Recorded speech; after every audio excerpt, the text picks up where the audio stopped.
যেদিন ছাত্র প্রতিনিধিরা সরকারে যোগদান করলো, আমি তখনও দেশে প্রত্যাবর্তন আসতে পারিনি।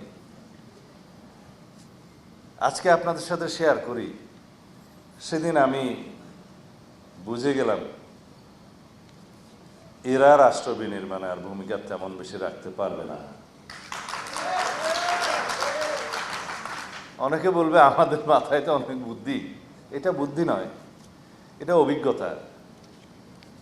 এটা পত্রিকায় আজকে হেডলাইন দেখলাম, কোথাও বলছে বাংলাদেশ জামাত ইসলামী সরকার গঠন করবে, বিএনপি বিরোধী দলে যাবে।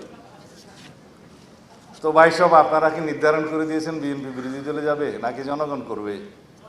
আপনারা যখন এত বেশি কনফিডেন্ট হলেন, আত্মবিশ্বাসী হলেন যে সরকারি দল হবেন, তাহলে নির্বাচন না আসেন না কেন?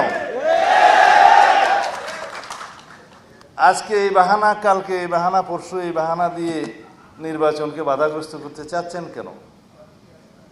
উদ্দেশ্য কি সেটা তো আমরা জানি, আরো একটু কিছুদিন পরে বলবো। কাদেরকে নিয়ে আপনারা আন্দোলন করছেন এখন যুগপথের সঙ্গে, সেটা জনগণ দেখছে।